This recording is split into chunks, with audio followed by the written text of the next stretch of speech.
Existe pacto espiritual?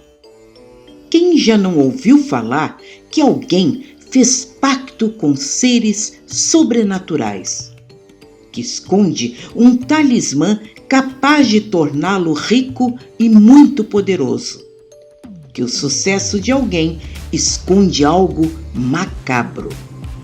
Ou, como na semelhança do conto de Aladim, despertou alguma força que atende todos os seus pedidos? No imaginário popular, essa crença existe com muita força, despertando em muitos gananciosos o desejo de descobrir o que fez alguém ficar rico e famoso de repente.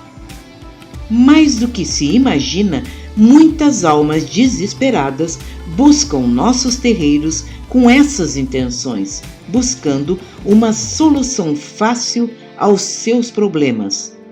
São almas atormentadas que já apelaram a todos os santos e religiões, não encontrando respostas ao seu sofrimento. E o que deveremos fazer? Devemos atendê-los? Existe mesmo pacto com entidades? Quem pede algo na Umbanda fica comprometido com sua espiritualidade? Parece brincadeira, mas são perguntas bem comuns que escutamos dentro de nossos terreiros e que merecem nossa discussão hoje. O medo da espiritualidade que nos cerca é enorme e não totalmente sem razão. A espiritualidade superior tem força tremenda, mas agrupamentos de espíritos inferiores são gigantescos em torno de nosso planeta, atraídos por nossos péssimos pensamentos e atitudes condenáveis. Formam grandes agrupamentos atuando nesse plano e devem ser respeitados por isso. Um médium equilibrado sempre saberá respeitar seus irmãos de caminhada, independente do grau onde estejam. Se a luz e a sombra têm força, qual a diferença? Certa vez ouvimos algo a esse respeito. As entidades de luz são aquelas que apelam à alta espiritualidade, rogando por nós para que sejam minimizados nossos problemas. Terão soluções duradouras, sujeitas ao nosso merecimento. Todas essas questões serão avaliadas com cuidado por esses espíritos. Os demais, no caso os espíritos inferiores, aparentemente encontram soluções, mas serão incompletas, frágeis, já que serão estruturadas em energias densas ou até mesmo perigosas, já que não obedecem a critério algum. Ambas serão permitidas por Deus. Na primeira, vamos experimentar sua misericórdia. Na segunda, aprenderemos o preço que pagamos para atender nossos caprichos. Em ambas, serão grandes lições. Em O Livro dos Espíritos, de Allan Kardec, nas questões 549 a 550, desconsidera a existência desses pactos com espíritos inferiores.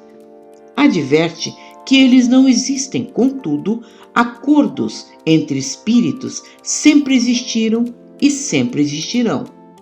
Afinal, assim como na natureza, sempre nos inserimos em grupos iguais a nós. Isso se chama sintonia. Atraímos espíritos e amigos semelhantes a nós, mas o resultado disso sempre será consequência de nossas escolhas e atitudes. Vez ou outra, surge a questão: e como nos afastar desses agrupamentos espirituais? Como obter êxito em nossos trabalhos? Como nos tornar médiuns melhores, sem tombar nessas armadilhas construídas pela espiritualidade inferior?